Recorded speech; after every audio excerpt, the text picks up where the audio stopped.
Mon plus beau souvenir en 40 secondes, difficile de répondre. C'est un souvenir qui dure depuis 40 ans et qui continuera d'exister tout le long de ma vie. Cela s'est passé en Grèce, dans un village en bord de mer. Je jouais au ballon. Un vieil homme à la barbe blanche était assis à côté de moi et me regardait en souriant. Son sourire m'a toujours chaleureusement bercé. Son sourire voulait dire 1000 choses tendres et affectueuses. Au fond, je n'ai jamais su ce qu'il voulait me dire, mais de son cœur a jailli la plus belle lueur que j'ai pu voir de toute ma vie, et je rayonne encore de celle-ci.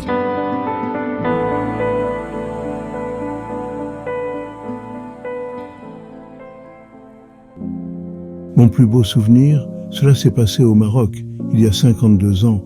Je venais voir de la famille, et sur la route, j'ai vu cette mère et son enfant. Il y avait une telle complicité dans leur regard, un tel amour, bienveillant. Tout pouvait arriver, ils s'en fichaient. Ils étaient tous les deux ensemble, et cela suffisait.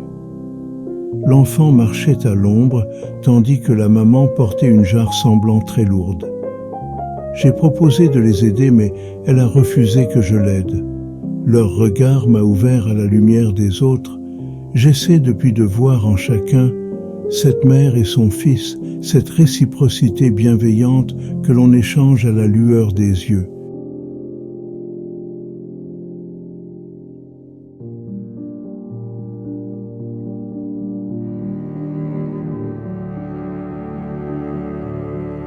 J'ai le souvenir d'être partie avec une amie à la montagne, dans la maison de ses parents.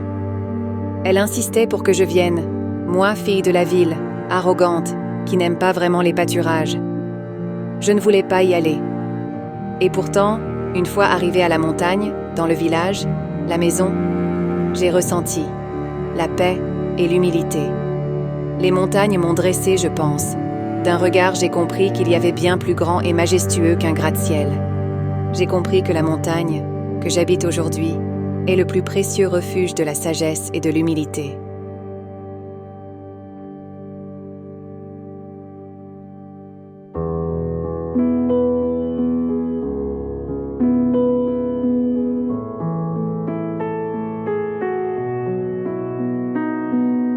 Ce souvenir vient d'une promenade que j'ai faite un jour de printemps, doux et lumineux.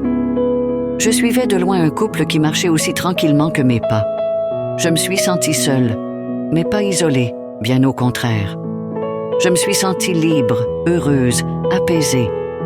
Ma solitude venait d'être à partir de ce moment-là, une raison de vivre ma vie à mon rythme, comme je l'entendais. Et j'ai ouvert les yeux sur ce qui m'entourait, pas sur un autre, pas sur moi, non, mais sur l'environnement et tout le cocktail que peuvent en ressentir les sens.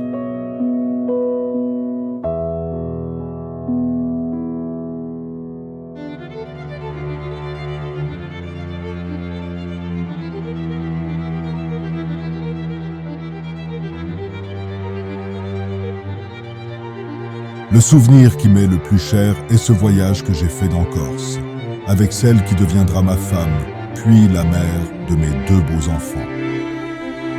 J'ai compris en ce jour, où je marchais avec elle, que rien n'éteindrait le feu qui nous animait. J'ai compris qu'il fallait que je sacrifie tout pour elle, et toutes mes peurs se sont envolées.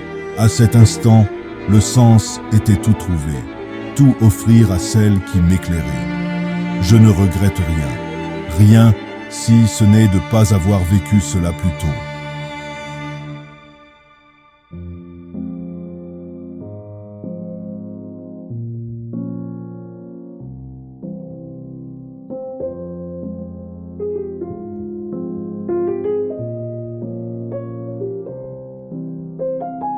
La forteresse était à quelques mètres.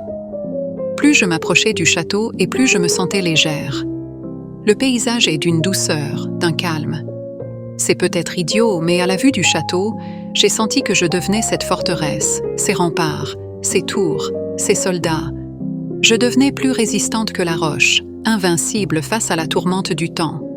Depuis, ce château est en moi et me protège. Il m'a donné toute sa force, sa résistance, et je m'appuie sur lui chaque jour.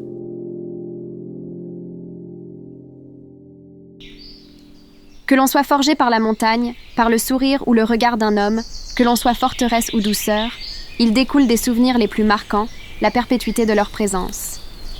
Les souvenirs coulent et irriguent tout le long de nos vies, jusqu'à jaillir dans les moindres recoins de nos fêtes et gestes.